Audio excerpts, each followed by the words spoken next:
It's an ongoing epidemic on Long Island that News 12 has been covering for years.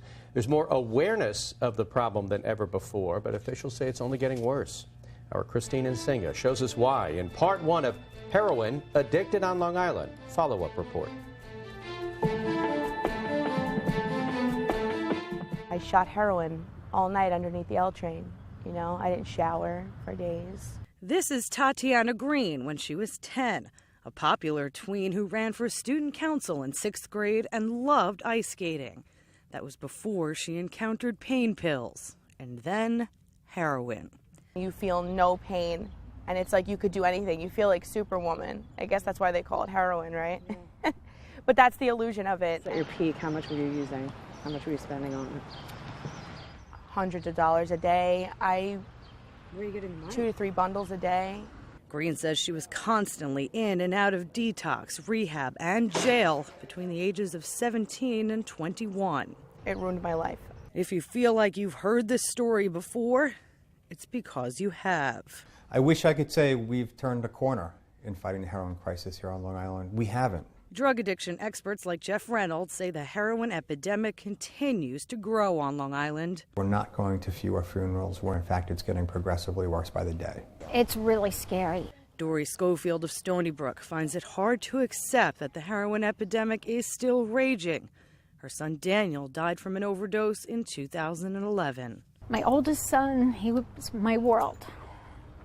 And I just will do anything so another parent doesn't have to go through what we went through. County records show the number of heroin deaths have more than doubled in Nassau County and nearly tripled in Suffolk County since 2010. We see that the problem has gotten worse. It's certainly probably the #1 cause of crime for us right now. Police in both counties have stepped up enforcement efforts, and there's more awareness about the heroin crisis than ever before. So why is this still a growing problem? It's cheap, says Suffolk Police Chief William Madigan, and still in high demand.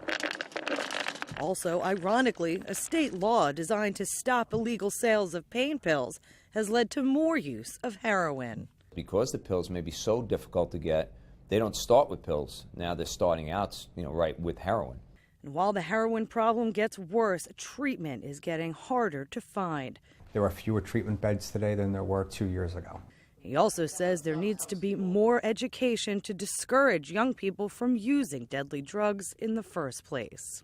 It took us 10 years to acknowledge that the problem was here and really get everybody mobilized, and that gave heroin a 10-year running head start on our kids. Now 4 years clean and running her own drug counseling business, Green is proof that there is also hope. I went to rehab in Jensen Beach, Florida, and I never looked back because I got to learn how it was to be a person again.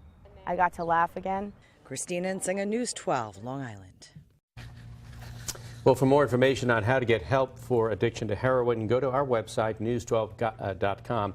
Tomorrow night, Eileen LaPalmer sits down with local and federal law enforcement to find out how so much heroin is getting into the U.S. and what's being done to try to stop it. That's part 2 of our series, Heroin, Addicted on Long Island.